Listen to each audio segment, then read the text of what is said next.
Espíritu Divino, manda, ven Espíritu Divino, manda tu luz desde el cielo. Padre amoroso del pobre, don en tus dones espléndido, luz que penetra las almas, fuente del mayor consuelo, ven dulce huésped del alma, descanso de nuestro esfuerzo, tregua en el duro trabajo, brisa en las horas de fuego, gozo que enjuga las lágrimas y reconforta en los duelos, entras al fondo del alma, divina luz y enriquecenos, mira el vacío del hombre si tú le faltas por dentro, mira el poder del pecado cuando no envías tu aliento, riega la tierra en sequía, sana el corazón enfermo, lava las manchas, infunde calor de vida en el hielo, toma el espíritu indómito, guía al que tú ese sendero, reparte tus 7 dones según la fe de tus siervos, por tu bondad y tu gracia, dale al esfuerzo su mérito, salva al que busca salvarse y danos tu gozo eterno. Amén. Lectura del Santo Evangelio según San Juan. En aquel tiempo, muchos judíos que habían venido a casa de María, al ver lo que había hecho Jesús, creyeron en él. Pero algunos acudieron a los fariseos y les contaron lo que había hecho Jesús. Los sumos sacerdotes y los fariseos convocaron el Sanedrín y dijeron, ¿qué hacemos? Este hombre hace muchos signos. Si lo dejamos seguir, todos creerán en él y vendrán los romanos y nos destruirán el lugar santo y la nación. Uno de ellos, Caifás, que era sumo sacerdote, aquel año les dijo, vosotros no entendéis mi palabra, no comprendéis que os conviene que uno muera por el pueblo y que no perezca la nación entera. Esto no lo dijo por propio impulso, sino que por ser sumo sacerdote aquel año, habló proféticamente anunciando que Jesús iba a morir por la nación, y no solo por la nación, sino también para reunir a los hijos de Dios dispersos. Y aquel día decidieron la muerte de Jesús. Por eso Jesús ya no andaba públicamente entre los judíos, sino que se retiró a la región vecina, al desierto, a una ciudad llamada Efraín, y pasaba allí el tiempo con los discípulos. Se acercaba la Pascua de los judíos y muchos de aquella región subían a Jerusalén antes de la Pascua para purificarse. Buscaban a Jesús y estando en el templo se preguntaban, ¿qué os parece? ¿Vendrá a la fiesta? Los sumos sacerdotes y fariseos habían mandado que el que se enterase de dónde estaba les avisara para prenderlo. Palabra del Señor. Dios te salve María, llena eres de gracia, el Señor es contigo, bendita tú eres entre todas las mujeres, bendito es el fruto de tu vientre Jesús. Santa María, Madre de Dios, ruega por nosotros pecadores, ahora y en la hora de nuestra muerte. Amén. Antes de comenzar la teología fundamental, especialmente el quinto capítulo, Razones para Creer, les quiero invitar nuevamente a que escuchen Tribuna Teológica. Son podcasts que sacan los martes, un podcast de 8-10 minutos, donde se narra un libro, mostrando los capítulos del libro, mostrando las ideas fundamentales del autor y dando una valoración crítica. Entonces, cada 8 días, los martes, ustedes recibirán un podcast en Tribuna Teológica, que es un libro de teología, para que estén pendientes de ese podcast que narra el libro de teología de la semana. Entrando en materia, entonces, vamos a ver el capítulo quinto, Razones para creer. Esto es muy importante. ¿Cuáles son las razones para creer? La pregunta podría ser, ¿qué razones hay para creer? Y es lo que vamos a ver en este capítulo. La automanifestación de Dios va dirigida al hombre, que es llamado a responder a esta invitación divina mediante la fe. Fijémonos que aquí está la dinámica de la revelación. Por una parte, la revelación de Dios, que toma la iniciativa, que sale al encuentro del hombre, y por otra parte, el hombre, la mujer, que responden desde la fe. Esta dinámica, recuerden ustedes, la vemos en Lucas, capítulo 1, 26-38, donde el ángel Gabriel, en el sexto mes, sale al encuentro de una mujer llamada María. Y María, en el último versículo de ese texto, responde, hágase en mí según tu palabra. Entonces fijémonos cómo por una parte está la iniciativa de Dios, que es la revelación, que significa automanifestación de Dios, y por otra parte la respuesta de María desde la fe. Tanto la revelación como la fe son libres. La revelación es libre porque es acción soberana de Dios, que se mueve únicamente por amor a nosotros. Es decir, lo que mueve a Dios es el amor. No hay otro motivo. Dios no se revela por necesidad, sino Dios se revela por amor. La fe es libre porque no existe un motivo que nos lleve necesariamente a creer que sea verdad lo que escuchemos en la revelación. No hay una evidencia en objeto para nuestra inteligencia limitada. Así cada hombre tiene que tomar una decisión personal acerca de Dios. Somos libres de optar por Dios, pero también somos libres de no optar por el plan de Dios. Para poder creer de un modo coherente, es preciso que una vez escuchada la revelación, se cuente con suficientes razones para identificar este mensaje como proveniente de Dios. La fe no se reduce a la razón, pero tampoco la destruye. Y aquí, en esta frase, resuena, recuerden ustedes, la encíclica Fides et Ratio.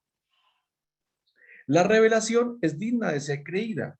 En otras palabras, hay razones o motivos que mueven a aceptarla. Las obras de que habla Jesús son hechos evidentes que están ahí, accesibles a cualquiera, independiente de su disposición favorable o contraria al mismo Jesús. Es decir, que cuando vemos la historia de Jesús, hay motivos que nos deben llevar a creer, a colocar la confianza en Jesús, y colocando la confianza en Jesús, colocaremos la confianza en Dios. Estas obras atestiguan la credibilidad de la predicación de Jesús. Ofrecen a los hombres un punto de apoyo para creer. Hacen que la fe no sea un puro salto en el vacío, fruto de una decisión de la voluntad, sino algo que se hace contando con un fundamento en realidad y en el propio modo de conocerla. En el Antiguo Testamento, el itinerario del pueblo israelita hasta la fe está marcado sobre todo por dos razones o motivos para creer: los grandes hechos salvíficos realizados por Yahvé y la palabra de los profetas. Entonces recordemos que nos estamos refiriendo al Antiguo Testamento, y allí encontramos dos elementos fundamentales para acrecentar la fe: los hechos salvíficos, las obras maravillosas que Dios ha realizado con su pueblo, y sobre todo la palabra de los profetas que están confirmando el mensaje de Dios.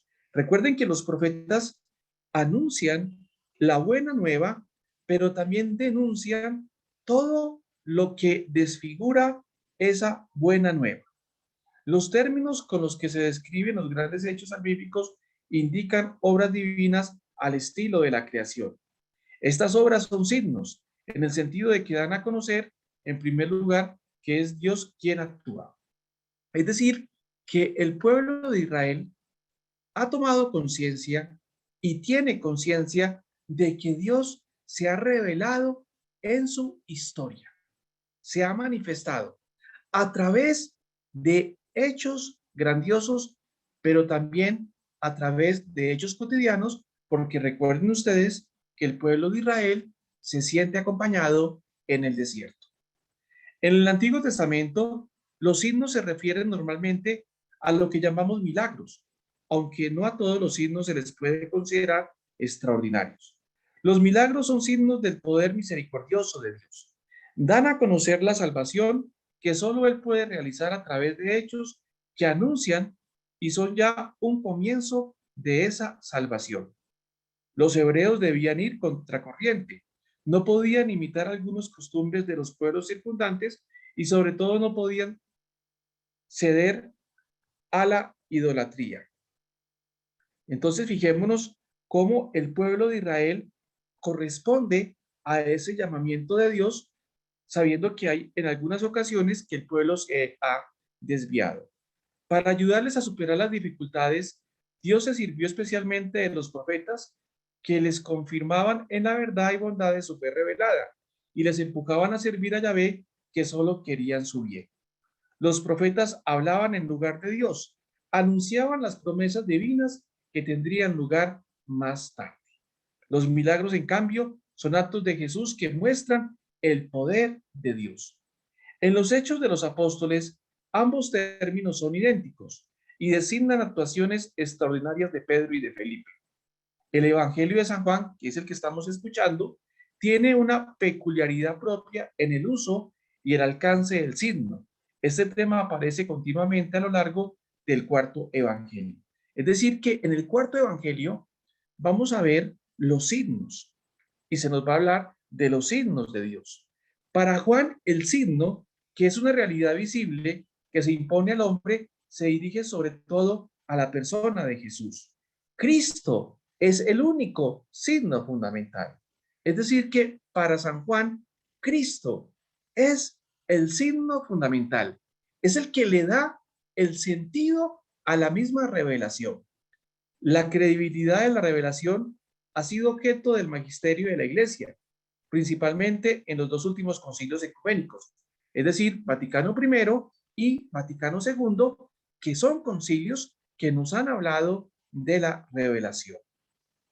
El Concilio Vaticano I, que está situado en el siglo XIX, afirma que Dios mismo quiso dar unos argumentos externos de su revelación, es decir, hechos divinos y en primer lugar milagros, que al mostrar con toda claridad la omnipotencia e infinita sabiduría de Dios, son signos certísimos de la revelación divina acomodados a la inteligencia de todos.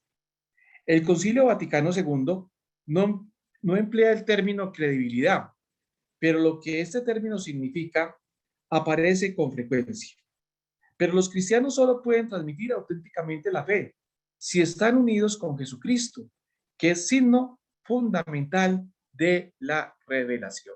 Es decir, recuerden que la plenitud de la revelación se da ¿en quién? En Jesús de Nazaret, en Jesucristo.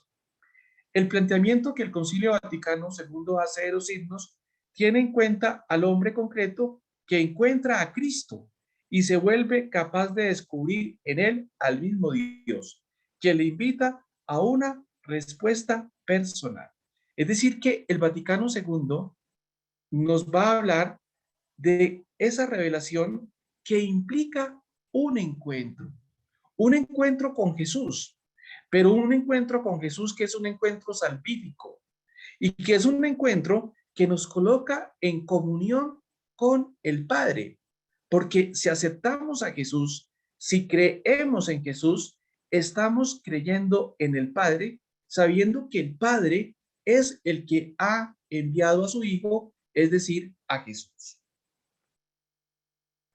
Durante algún tiempo, las razones para creer han sido buscadas en argumentos externos a Jesucristo, por ejemplo, en los milagros y profecías. El cristianismo no es principalmente una suma de doctrinas, instituciones y estructuras, aunque estas ciertamente tienen también importancia. Jesús no es un mito, ni una idea atemporal, es un personaje histórico en el sentido pleno del término.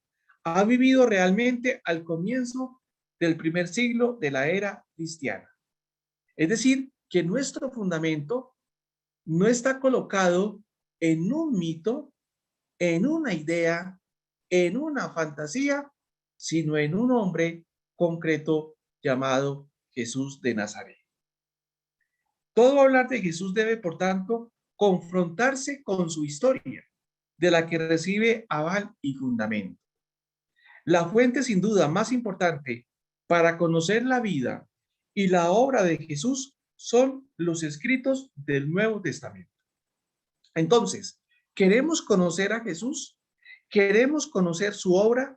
¿Queremos conocer su planteamiento? Debemos entonces leer el Nuevo Testamento, específicamente los 4 evangelios. Dentro del Nuevo Testamento, el acceso histórico a Jesús viene proporcionado sobre todo por los evangelios.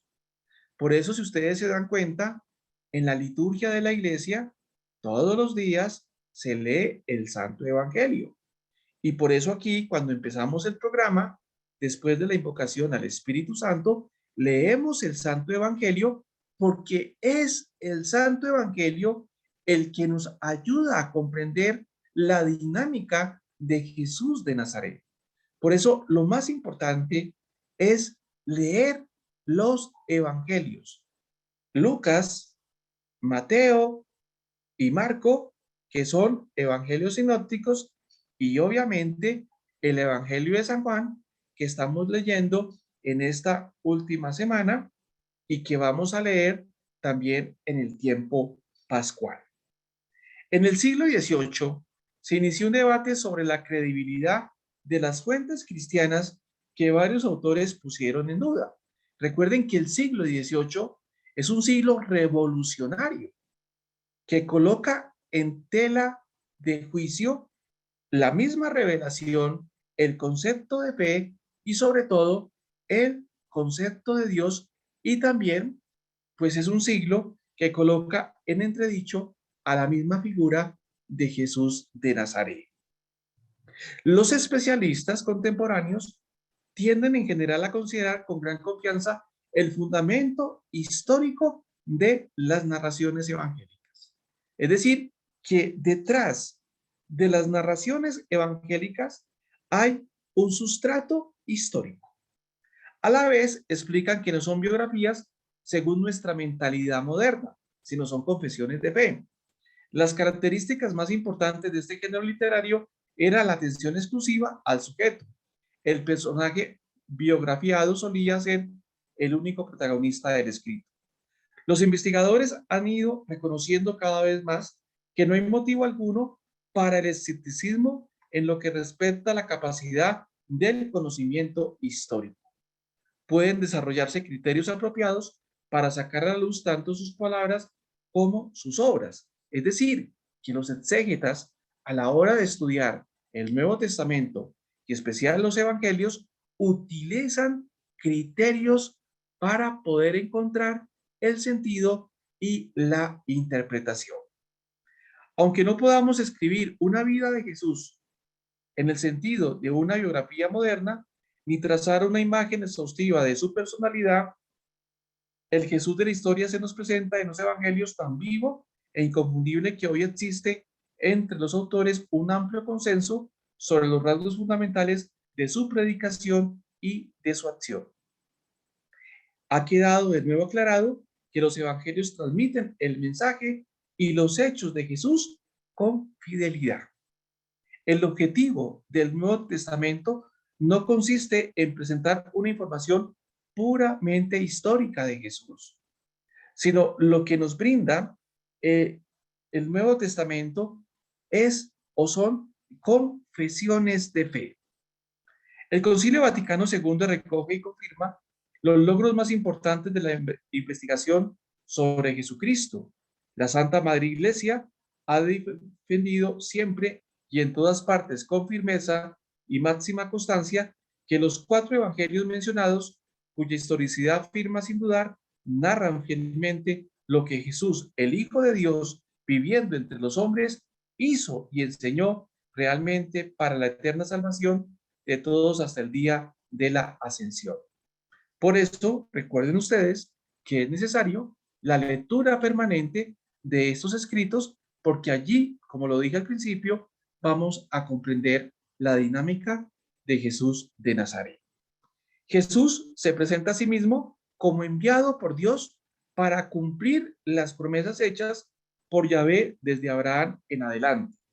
Recordemos que hay una dinámica, hay como una especie de régimen, sabiendo que el Antiguo Testamento, su régimen es la promesa, promete, pero el Nuevo Testamento, ¿qué va a hacer? Va a cumplir esas promesas hechas por Yahvé a su pueblo. ¿Y las va a cumplir en quién? En Jesús. En Jesús se da el cumplimiento de esas promesas hechas en el Antiguo Testamento por parte de Yahvé a su pueblo. El centro de su mensaje es que el reino de Dios ha llegado. Se ha cumplido el plazo. Está cerca el reino de Dios. Convertíos y cree en el evangelio. Es decir, que uno de los grandes mensajes de los evangelios, sobre todo sinópticos, es el anuncio de que el reino de Dios ha llegado. Y esto no lo coloca en tela de juicio ningún exégeta católico ni protestante. Todos anuncian que ese va a ser el mensaje central de los evangelios sinópticos, la llegada del reino de Dios, que se cumple obviamente en Jesús de Nazaret. En otras palabras, Jesús afirma que la esperanza veterotestamentaria en un reino ideal de justicia y paz se ha realizado. Pero este reino no es de carácter político, social o cultural, ni un programa de reforma, ni tampoco una utopía que nos emita al futuro. Recuerden que el concepto de reino ya está enclavado en el Antiguo Testamento. Ya en el Antiguo Testamento se había hablado de reino, pero lo que se dice acá claramente es que el reino que propone Jesús de Nazaret no es de índole política, social y cultural. Por eso fue que su pueblo no lo entendió, no lo comprendió. ¿Por qué? Porque el pueblo o alguna facción del pueblo estaba esperando un Mesías con tinte político, con tinte social. Y resulta que ese no es el reino que viene a anunciar Jesús. El reino que viene a anunciar Jesús es el reino de la paz, es el reino de la justicia, que claro, tiene implicaciones políticas y tiene implicaciones sociales, pero no es un reino que él anuncie netamente político como tal. Entonces esto es importante tenerlo en cuenta. Por eso esta Semana Santa vamos a ver toda esa problemática. No es obra y fruto del esfuerzo del hombre, sino exclusivamente don de Dios. Es decir, el reino es un regalo, es una gracia. No es por la fuerza del ser humano, sino es una gracia. En última instancia, la venida del reino significa la venida del mismo Dios que viene a morar ¿dónde? En el corazón del hombre, en nuestro interior. Pero al morar en el corazón del hombre, pues nos ayuda a que cada uno de nosotros iluminemos nuestra vida, iluminemos nuestra historia con los criterios del reino. Las obras de Jesucristo estuvieron acompañadas desde el principio por la acción del Espíritu, en el bautismo que recibió de Juan, en su predicación, en su lucha contra los demonios, en su ofrecimiento en la cruz y en su resurrección. Fijémonos cómo, donde está Jesús, está el Espíritu, está su Espíritu, está el Espíritu Santo. Y aprovecho para anunciarles que estoy preparando un podcast que se llama El Espíritu Santo, Vida para la Iglesia y el Mundo, de un autor llamado Juan María Uriarte. Y allí en ese libro, pues voy a mostrar esa relación que hay entre Jesús con su Espíritu. El nombre Cristo fue originalmente un título. Jesús es el ungido por el Espíritu Divino con una plenitud sin medida. Esto es muy importante, los títulos. Cuando estudiamos el Nuevo Testamento y especialmente los evangelios, se habla de los títulos cristológicos. ¿Y qué son los títulos? Son la manera como la comunidad creyente hablaba de Jesús, pero ese hablar de Jesús tiene un sentido para ellos, un sentido fundamental. Porque cuando los títulos se hablan de Jesús, en el fondo se están enunciando características fundamentales de Jesús de Nazaret. Entonces, una manera de estudiar los evangelios es coger sus títulos. ¿Cuáles son los títulos cristológicos que el evangelio maneja? Y así comprendiendo esos títulos cristológicos del evangelio, pues vamos a comprender cuál era el sentido, cuál era el significado, qué significó Jesús para esa comunidad en particular. Mientras los profetas del Antiguo Testamento se remitían expresamente a Yahvé e indicaban cada vez que su mensaje era palabra de Dios, Jesús hablaba siempre en primera persona. Yo os digo, testimonia así que actúa con el poder de Dios. Para muchos israelitas, en efecto, Jesús es más que un simple profeta. Están esperando con ansia al prometido por Dios y llegan a considerar a Jesús como el enviado, como Mesías. Se basan sobre todo en los muchos prodigios que obran las situaciones más diversas y ante muchas personas. Jesús no rechaza a los pecadores, sino que les muestra también a ellos el amor sin límite de Dios. Les ofrece el perdón y anuncia su buena nueva contra la estrechez de corazón de aquellos que no quieren ver ni aceptar la misericordia de Dios. El amor a una persona es la llave que abre el corazón del otro para recibir sus palabras y regalos y para creer lo que dice. El amor engendra confianza y es capaz de provocar cambios profundos.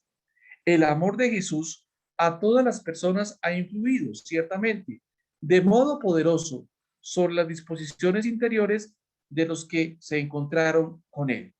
Fijémonos que los encuentros de Jesús con los pecadores son encuentros fraternos, encuentros donde Jesús expresa su ternura, encuentros misericordiosos, encuentros transformadores. Y tenemos la fortuna en este año que estamos escuchando el ciclo C, es decir, el ciclo de Lucas, de encontrar muchos relatos donde Jesús le sale al paso a los grandes pecadores y los transforma. Es decir, ese encuentro con Jesús es un encuentro transformador, es un encuentro liberador, es un encuentro que cambia la vida. Pues bien, esa experiencia narrada en estos evangelios es la experiencia de los santos, es la experiencia de los grandes convertidos, porque los santos y los grandes convertidos se dejaron encontrar por Cristo y al dejarse encontrar por Jesús de Nazaret, su vida cambió. ¿Por qué? Porque ese encuentro fue un encuentro motivado por el amor. Es la experiencia, por ejemplo, de un San Agustín, es la experiencia de un San Francisco de Asís y de muchos otros. Este amor misericordioso es un motivo importante para creer, un motivo que actúa de manera particular, pues no está dirigido a la inteligencia, sino directamente al corazón y a la voluntad. Entonces, fijémonos que ese encuentro amoroso toca. Tampoco llamó Dios a Yahvé como se dirigía a él. En cambio, se autodenominó con la expresión el Hijo y a Dios le llamó Padre. Fijémonos cómo Jesús en los evangelios habla de Dios como el Padre, como su Padre. Y estamos escuchando el Evangelio de Juan. Y en el Evangelio de Juan, en estos días, se nos ha mostrado ese diálogo intenso que tiene Jesús con su Padre, mostrando una gran intimidad, mostrando una gran confianza de parte de Jesús con el Padre. De hecho, cuando uno estudia el concepto Padre en el Evangelio de Juan, sale muchas veces, porque va a ser muy importante esa palabra, ese concepto que nos muestra cómo Jesús se relaciona de una manera intensa con el Padre. Jesús, al revelar la paternidad de Dios, es decir, Jesús revela la paternidad de Dios, dio a conocer también su filiación eterna. Por eso hay que conocer a Jesús para conocer al Padre. Si no conocemos a Jesús, no conocemos al Padre. Pero ojo, aquí el concepto conocer no es un concepto meramente intelectivo, sino es un concepto experiencial que toca todas las dimensiones del ser humano. Porque recuerden ustedes que la experiencia es una manera de conocer, pero es una manera de conocer donde empleamos todo nuestro ser, todas las dimensiones del ser humano para conocer a alguien, en este caso, conocer a Dios. Se presentó como hijo en sentido propio y verdadero, como igual a Dios. Que ya más adelante, recuerden ustedes, Concilio de Nicea 325, se nos va a hablar de que el Hijo es consustancial al Padre, es decir, tiene la misma naturaleza. Los israelitas entendían su mensaje, que chocó fuertemente contra la fe monoteísta, tal como era entendida por los jefes del pueblo, e incluso algunos lo juzgaron como una blasfemia. Los evangelistas destacan que condenaron a muerte a Jesús precisamente porque declaró que era el Hijo de Dios, que es lo que vamos a escuchar en los relatos de esta Semana Santa. El testimonio verbal de Jesucristo sobre su relación con el Padre está unido a su conducta filial. San Juan pone especialmente de relieve la importancia de la obediencia filial en la vida de Jesucristo. El Hijo fue obediente hasta la muerte de cruz. El sufrimiento que experimentó al cumplir la voluntad del Padre concedió a su fidelidad un valor singular. La muerte en la cruz constituye el testimonio definitivo que dio Jesús de su filiación eterna. Cristo, revelador del Padre y revelador de sí mismo como Hijo del Padre, murió porque hasta el final dio testimonio veraz de su filiación divina. ¿Qué es lo que vamos a celebrar en esta Semana Mayor? Vamos a celebrar el misterio pascual. Vamos a celebrar el acontecimiento de la muerte y la resurrección de ese que ha muerto por cada uno de nosotros.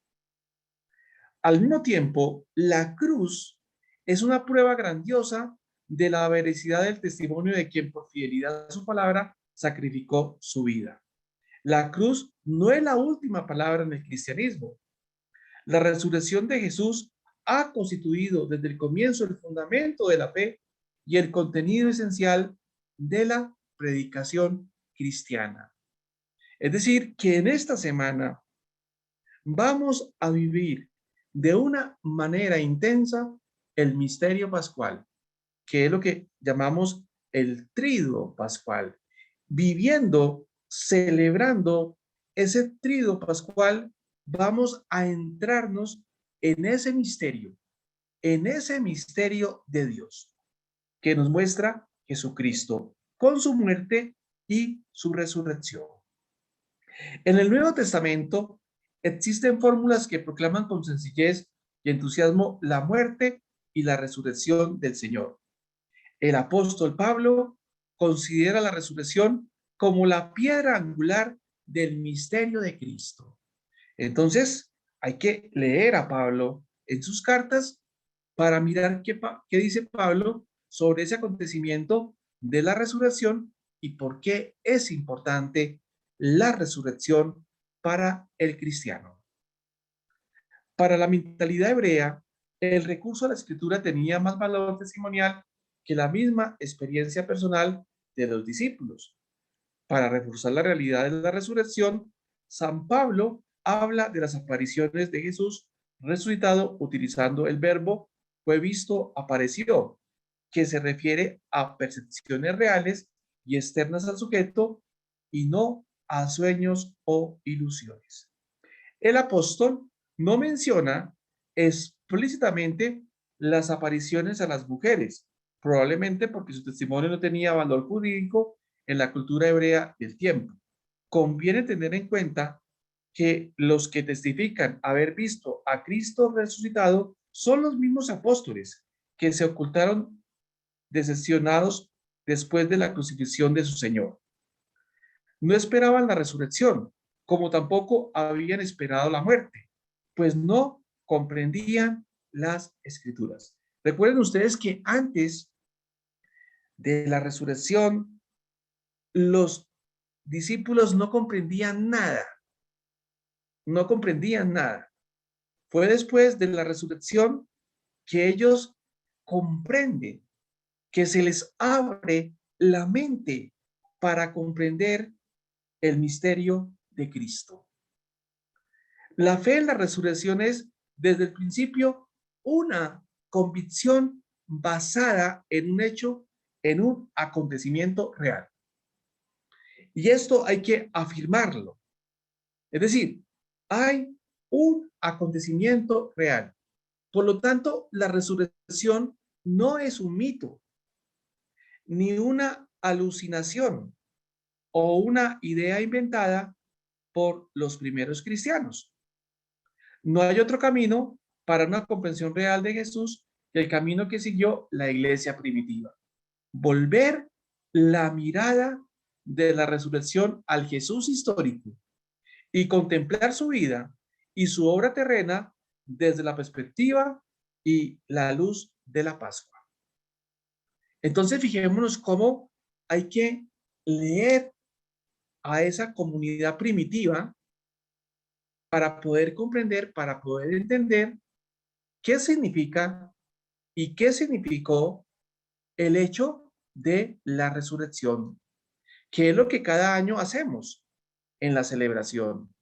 Por ejemplo, en el tiempo pascual vamos a leer los hechos de los apóstoles, vamos a leer los inicios de la iglesia, cuyo agente principal es el Espíritu Santo. Entonces, allí vamos a ver al Espíritu Santo que anima a esa comunidad creyente, recordando que el Espíritu Santo es el Espíritu del Hijo y del Padre, el que nos va a ayudar a comprender esa experiencia de Jesús. Por eso entonces en Pascua se impone la necesidad de leer los hechos de los apóstoles, pero ya que ustedes están estudiando, yo los invito a que consigan de pronto un comentario del libro de los hechos de los apóstoles para poder comprender esa dinámica. ¿Qué significó para este libro el inicio de la iglesia y todo lo que hubo allí en esos primeros años de la iglesia naciente? Yo les he dicho muchas veces a ustedes que el libro, la Biblia del Peregrino de Luis Alonso Chequel es interesante en sus comentarios.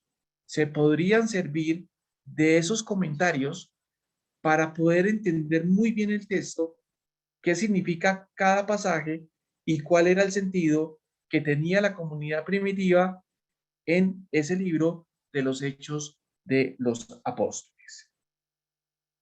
Solo entonces se puede entrar en el misterio del Hijo de Dios y vislumbrar su unión perfecta con el Padre en el Espíritu Santo. Es decir, que estamos tocando en una imagen el corazón de la Trinidad, el Padre, el Hijo y el Espíritu.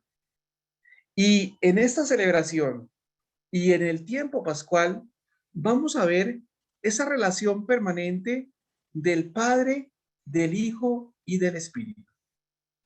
La resurrección es a la vez un gran misterio, pero también es un hecho histórico. Es decir, se da en la historia. pero trasciende a la historia. Es un acontecimiento trascendente, una obra de Dios que nadie ha visto directamente, pero tiene una cara dirigida a la historia. Se produce en un momento preciso de nuestro tiempo y en un lugar concreto. Podríamos decir que el hecho de la resurrección tiene dos grandes dimensiones: una dimensión histórica y una dimensión escatológica. Dimensión histórica, ¿por qué?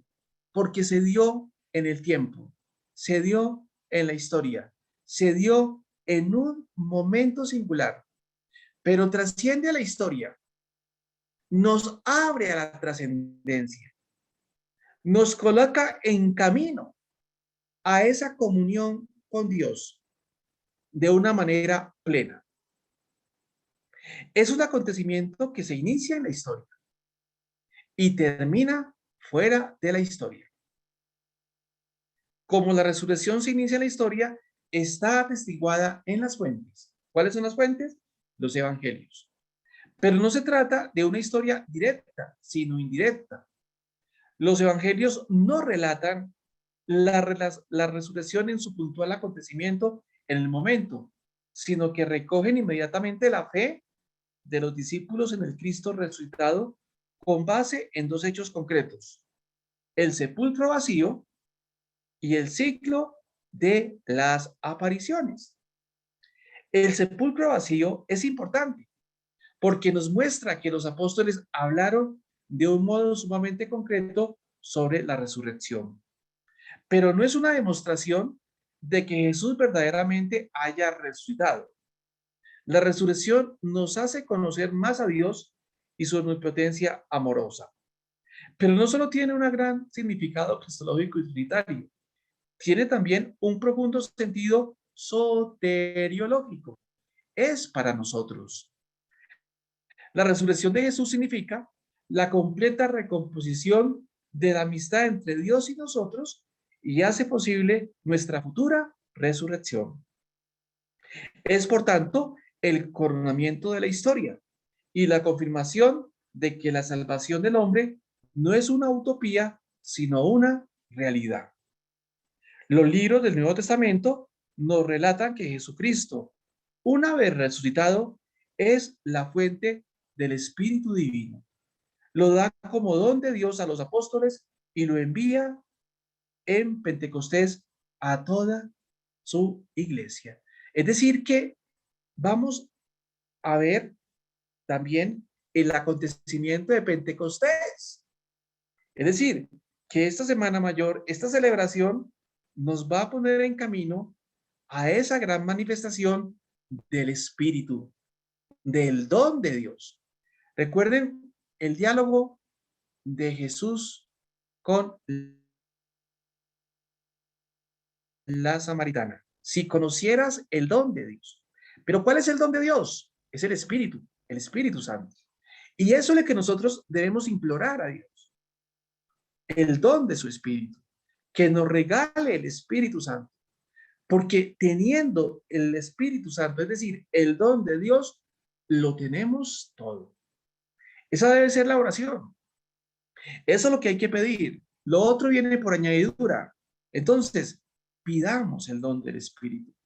Después de esta Semana Mayor que vamos a celebrar, pongámonos en actitud de oración y preparémonos durante esta cincuentena para llamar y llamar al Espíritu Santo, para que el Padre y el Hijo derramen el Espíritu Santo sobre cada uno de nosotros, en primer lugar, y sobre nuestras comunidades y sobre nuestros países. Eso es lo que tenemos que hacer. La iglesia presenta a Cristo no como un ser del pasado, sino como el que, habiendo vivido en este mundo, en una época determinada, ha resucitado y permanece entre nosotros para siempre. La gracia de Cristo nos ganó en la cruz, nos es comunicada por la actuación de la iglesia para que toque realmente nuestro corazón. Es decir, que esa gracia de Cristo se manifiesta en la iglesia y en la iglesia se manifiesta a través de su liturgia y de los sacramentos.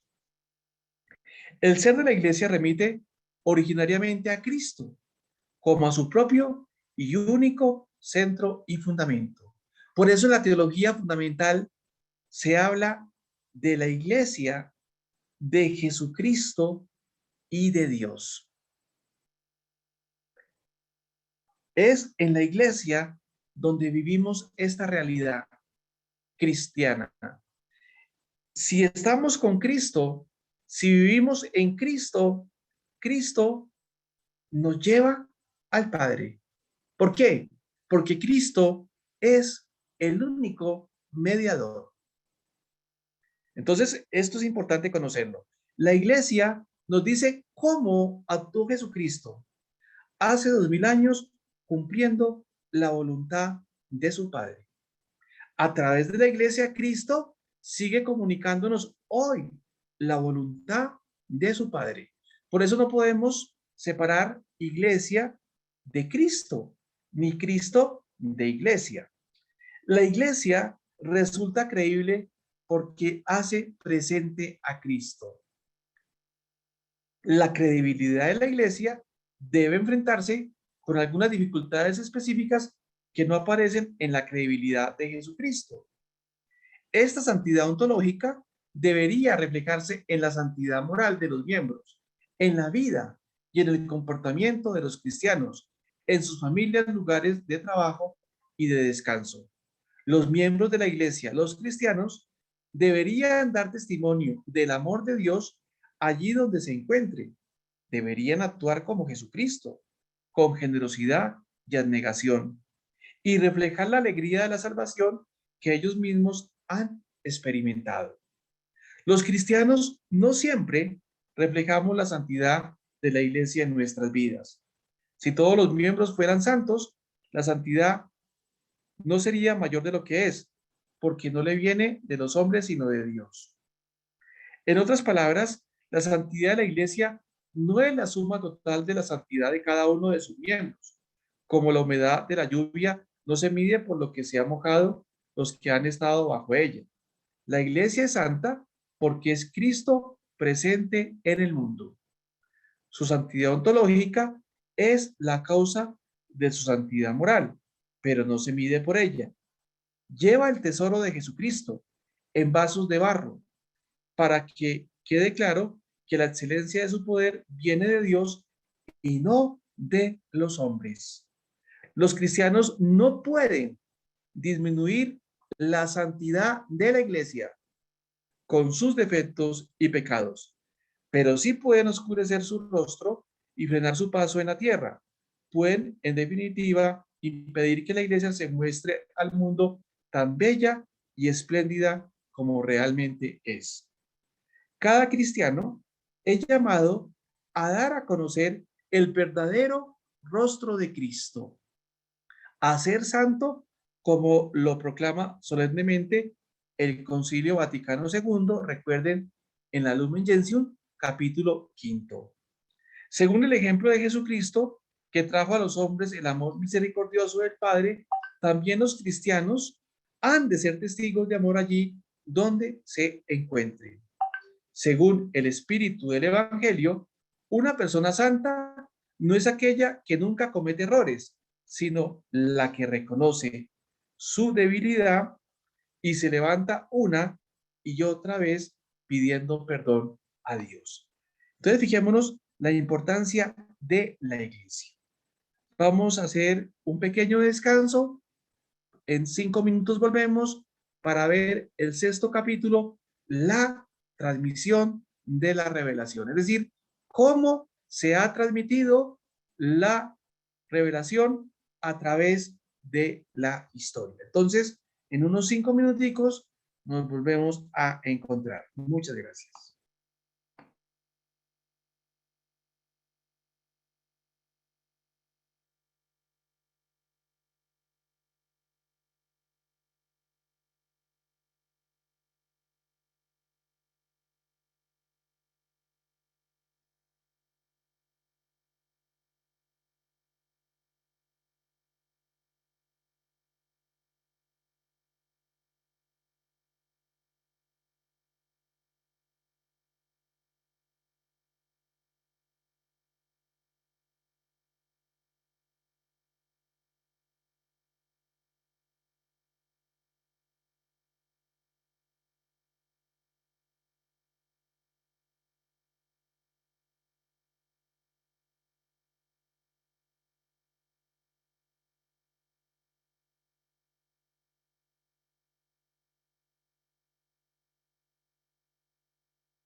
Cristo no nos habla desde la antigüedad como otras personalidades históricas. Le encontramos en la iglesia a la que ha confiado su revelación para que ella le haga accesible a los hombres a través de los siglos. Es decir, que Cristo se manifiesta a través de la iglesia. Del mismo modo que en el Antiguo Testamento, el pueblo judío elegido por Dios era el portador de la revelación, en el Nuevo Testamento, la comunidad de los bautizados, el nuevo pueblo de Dios, es llamado a guardar y a comunicar los misterios divinos. El nuevo pueblo de Dios, la iglesia, tiene su razón de ser en esta tarea, porque se encuentra unida a Cristo con una relación tan estrecha como el cuerpo a la cabeza y además está penetrada del Espíritu Santo como el cuerpo por el alma. Pero la iglesia es una realidad compleja que trasciende todas las imágenes que de ella se han hecho para comprenderla mejor. Cuerpo de Cristo, pueblo de Dios, etcétera, etcétera. Aquí es bueno decir que como la iglesia es misterio, hay que tratarla de abordar, de comprenderla a partir de varias imágenes. ¿Por qué?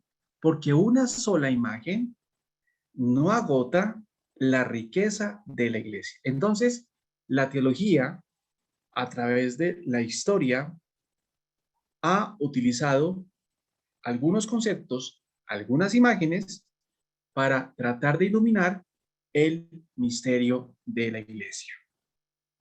Y allí, por ejemplo, la Lumen Gentium, que es la constitución que nos habla de la iglesia, nos va a mostrar algunas imágenes, algunas categorías que nos ayudan a comprender ese misterio. Si la revelación consistiera solo en una doctrina filosófica y unas reglas de comportamiento, como por ejemplo el estoicismo, en la antigüedad, lo único que se necesitaría para propagarla sería unos maestros con ciertas actitudes didácticas. Pero para anunciar a los hombres el mensaje de que han sido salvados, no por un sistema de ideas, sino por el mismo Dios que ha entrado en la historia, en el momento y un lugar determinados, se requieren testigos, hombres que le han visto, oído y tocado. Son muchos los que han visto a Jesús en aquellos tiempos de Palestina, muchos los que han escuchado sus enseñanzas y presenciado los grandes milagros. Todos ellos pueden llamarse testigos comunes. Los 12 apóstoles, en cambio, son los testigos específicos y privilegiados.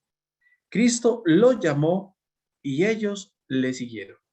Allí está entonces el relato de Marcos 3, 14 y 16, donde Jesús escoge a sus discípulos para que estén con él y después los manda a predicar. Jesús, el Hijo Eterno, enseñó a los 12 todo lo que había visto en el seno del Padre y les confirió la misión específica de transmitir lo que habían visto y oído de él. Es decir, que sus discípulos, en este caso los apóstoles, van a transmitir lo que escucharon de la boca de Jesús. El testimonio entonces de los apóstoles es, por tanto, especialmente autorizado. Y por eso cuando se habla de la iglesia, recuerden que la iglesia tiene unas notas: santa, una, católica y apostólica. Pero recuerden que la iglesia, la nota de la apostolicidad es muy importante. Es muy importante. Todas son muy importantes. Pero en este caso concreto, la iglesia es apostólica. Tiene una característica, una nota apostólica. Una vez terminada la vida de Jesús en este mundo, todo está dado y en cierto modo no hay nada que esperar. Después de su muerte, Jesús mandó solamente a los apóstoles a continuar su misión y predicar el evangelio a todos los hombres. Recuerden el mandato: y bautizar en el nombre del Padre, del Hijo y del Espíritu. La misión apostólica es una participación en la misión que Cristo recibió del Padre. El Padre envía a su Hijo, es decir, a Jesucristo, y Jesucristo envía a sus discípulos, a los apóstoles. ¿A quién los envía? a predicar. Entre los apóstoles, Pedro tiene la particular misión de confirmar a sus hermanos, y por eso se habla del primado de Pedro. La experiencia de los apóstoles es insuperable. Su conocimiento de Cristo y de la revelación es, por su intensidad y profundidad, superior a cualquier otro conocimiento posible. Jesús, por ejemplo, ha conferido el sacerdocio solo a unos pocos varones judíos. Los apóstoles no estaban solos en su tarea de discernimiento. Además de la presencia de Cristo, recibieron una ayuda especial del Espíritu Santo. Lo vamos a ver en pocos días, cómo Jesús sopla el Espíritu Santo sobre sus discípulos. Aunque el encargo de predicar no es exclusivo de los 12 apóstoles, la misión que ellos recibieron es única entre los demás. Los apóstoles son el eslabón esencial entre Cristo y la iglesia posterior. La revelación cristiana implica, por tanto, la redención obrada por Cristo y comunicada por unos hombres elegidos que presenciaron los acontecimientos. En este sentido, se puede afirmar que la iglesia se basa en la obra de Cristo y en el testimonio de los apóstoles. Los 12 son el fundamento del nuevo pueblo de Dios. Los apóstoles llevaron a cabo fielmente su misión, transmitieron lo que habían aprendido de Jesús y lo que el Espíritu Santo les enseñó. Su función de magisterio fue reconocida desde el principio en la primitiva comunidad de los cristianos. Siguiendo el ejemplo de Jesucristo, que nada escribió, tampoco ellos se pusieron a fijar inmediatamente la revelación por escrito. Comenzaron a transmitir el Evangelio mediante la predicación y a través del testimonio de la propia vida. Fíjese cómo el testimonio acompaña a la predicación apostólica. Y fíjese también cómo el testimonio es fundamental, valga la redundancia, para la teología fundamental, que es lo que el Papa Francisco sigue insistiendo, la importancia del testimonio.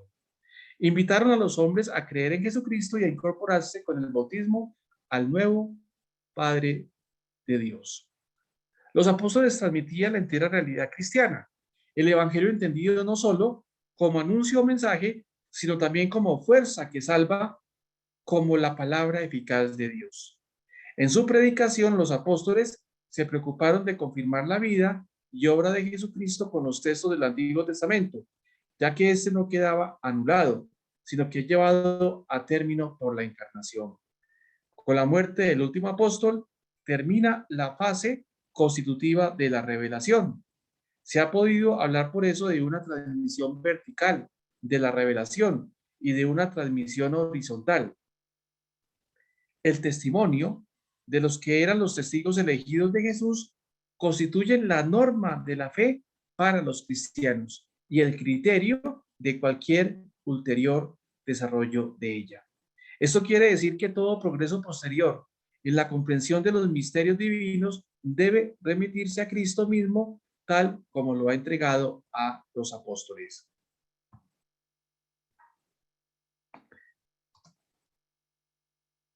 El hecho de que no exista otra revelación después de los apóstoles hace que su predicación adquiera en la iglesia el carácter de un depósito, es decir, de algo que se entrega a alguien para que lo conserve y lo cuide.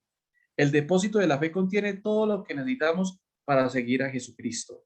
Abarca tanto la transmisión oral como lo que los mismos apóstoles y otros de su generación pusieron por escrito. Ambas fuentes están íntimamente unidas. Ambas se remiten al mismo Jesucristo y tienen como fin nuestra comunión con el Padre. La Sagrada Escritura no es un libro como tantos otros que nos narran la vida de Jesús y la predicación apostólica. Es verdadera palabra de Dios, escrita bajo la influencia del Espíritu Santo, inspiración, y tiene a Dios mismo como autor. Dado que el Nuevo Testamento se entiende como cumplimiento del Antiguo, los dos testamentos no pueden separarse el uno del otro. Forman una estrecha unidad y tienen que interpretarse recíprocamente. Entonces, fijémonos la importancia de conocer esto. La tradición comprende lo que los apóstoles y sucesores han comunicado aparte de los libros del Nuevo Testamento, de modo oral o escrito en la vida litúrgica o en disposiciones jurídicas. Pero no hay duda que por causa y virtud de la inspiración divina, la Sagrada Escritura es documento preeminente de la predicación apostólica. Se trata de dos modos distintos de transmitir la misma verdad. Mientras la estructura de la Biblia es la del texto escrito y por tanto fijo y definitivo, la estructura de la tradición es la de una realidad viva. Pertenece a su esencia que crezca y se desarrolle, no porque cada generación añada novedades al depósito originario, sino porque se puede profundizar con la luz del Espíritu Santo, cada vez más en su contenido. Con nuestra limitada capacidad, no podemos abarcar la realidad divina, pero podemos progresar en la inteligencia del inagotable misterio de Cristo. Por eso, la teología es dinámica y la teología va ayudando a comprender el sentido y el significado de la revelación. La revelación ha concluido con la muerte de los apóstoles, pero no ha quedado cerrada su interpretación. Eso es muy importante. La revelación ha concluido con la muerte de los apóstoles. Se ha cerrado en su contenido, pero no ha quedado cerrada su interpretación, su significado, su sentido. El depósito de la fe es una realidad viva, tanto por lo que contiene, que es la palabra viva y eficaz de Dios, como por el lugar donde se halla la iglesia, que vive de la verdad de Dios y la da a conocer. La salvación se realiza mediante toda la vida de la iglesia. La totalidad del pueblo de Dios ha recibido el depósito de la revelación. Cada generación lo incorpora de nuevo en su vida y tiene ordinariamente su modo específico de profundizar en él, guiada por la mentalidad y los interrogantes de cada época. Sin embargo, el desarrollo de la tradición no es un proceso puramente racional, pertenece al ámbito sobrenatural y tiene en el Espíritu Santo su principio activo. Cuando una generación entrega la revelación a otra, no se trata, por tanto, de la simple repetición de un conjunto de verdades, sino de algo que se puede ver ahora con más claridad. En este sentido, la tradición avanza como un tesoro que se puede apreciar cada vez más y desde perspectivas nuevas. Por eso, la riqueza de la teología, porque la teología nos ayuda a encontrar esas vetas que se desprenden del misterio de Cristo. Y cada vez que uno estudia, que uno progresa en el estudio teológico, uno va comprendiendo más y más el sentido de esa revelación. El pueblo cristiano vive habitualmente su fe de modo espontáneo y la expresa de manera sencilla y concreta. Con el término sentido de la fe se designa la capacidad de una persona no solo de creer lo que le viene presentado por la iglesia como verdad de fe, sino también la facilidad para discernir como por instinto aquellas realidades que concuerdan con la fe y las que no concuerdan. La fe se transmite en cierto sentido a través de la entera vida de la iglesia. La señal de la cruz que una madre traza en la frente de su hijo. Las oraciones fundamentales del cristiano que se rezan en familia.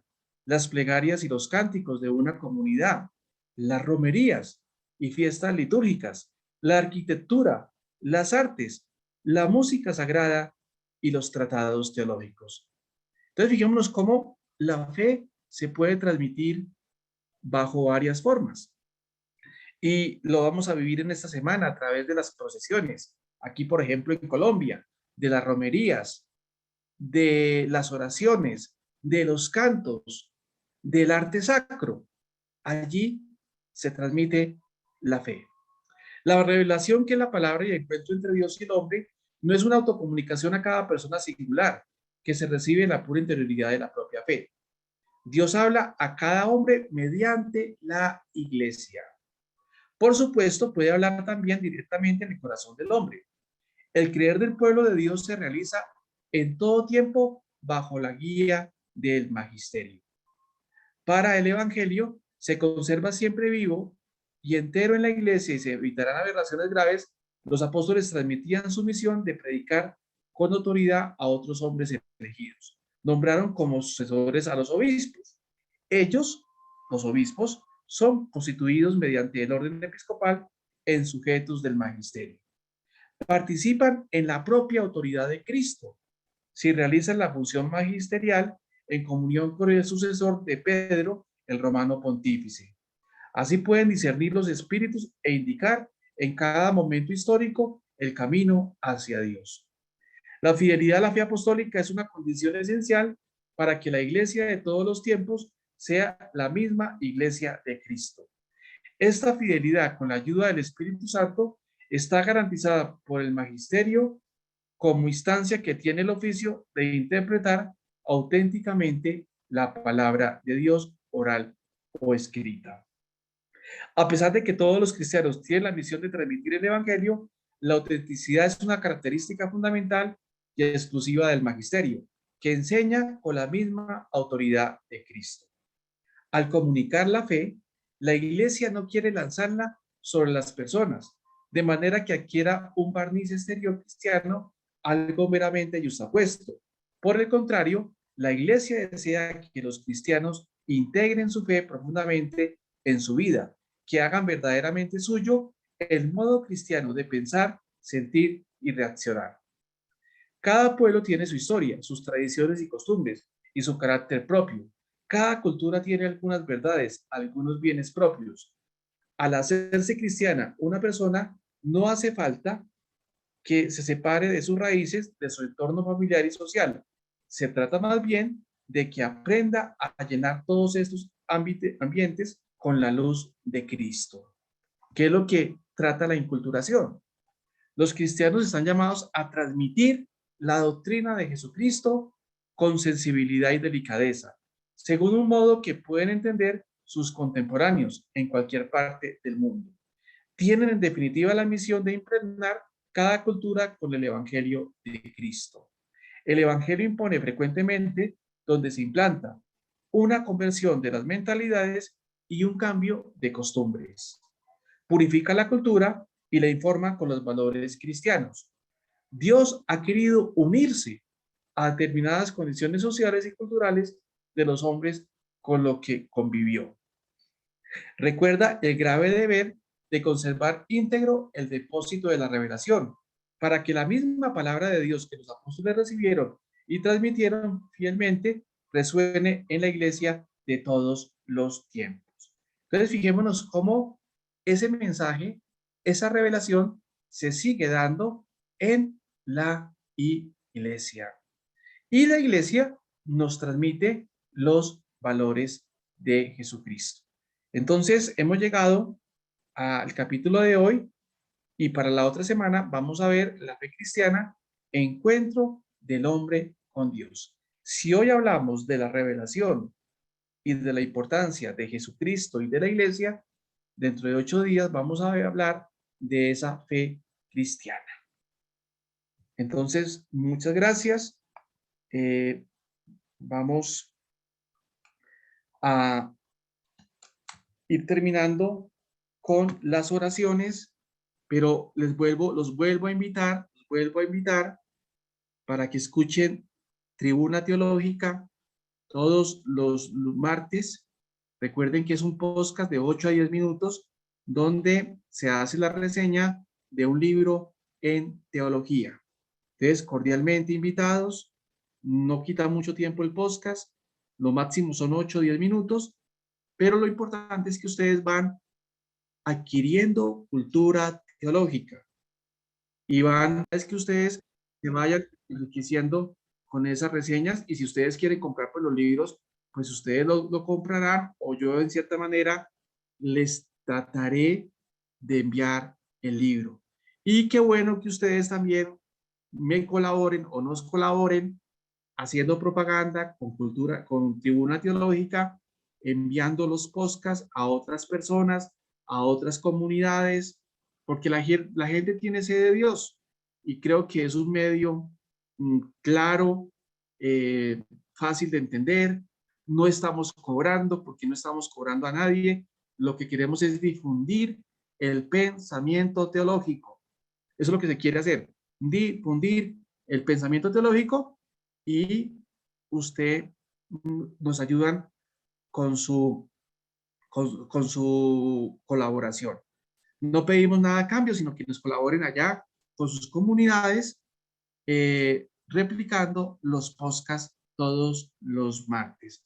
Recuerden que los pueden bajar. Ustedes entran a la página OP Colombia, la voy a escribir aquí, OP Colombia. Allí se encuentra Tribuna Teológica. Ahí la estoy escribiendo por el chat. Tribuna Teológica. Y encuentran en este momento 6 libros que ustedes pueden bajar, 6 podcasts, para que los escuchen y sobre todo para que ustedes los repliquen con sus comunidades. Por ejemplo, para este lunes, martes, viene otro libro que se llama Las Confesiones de un Tomista. Entonces, qué bueno que lo escuche. Padre, hay una pregunta. Sí. Dice, padre, tengo una pregunta. ¿Los rasgos de Jesús corresponden a las categorías teológicas? No propiamente, porque cuando estamos hablando de rasgos, estamos hablando de elementos de Jesús, de características de Jesús. Las categorías teológicas son como los conceptos que utilizan los teólogos para sistematizar su contenido y explicitar su contenido. Entonces hay categorías como, por ejemplo, signos de los tiempos, que es un podcast que mandamos la semana pasada. Esa es una categoría. Como por ejemplo la categoría misericordia. Sirven para explicar un contenido y tienen obviamente una comprensión teológica que los mismos teólogos a lo largo de la historia de la iglesia y de la teología han ido creando. ¿Sí? Padre, no vi otra pregunta. Bueno, creo que pasamos a la oración final.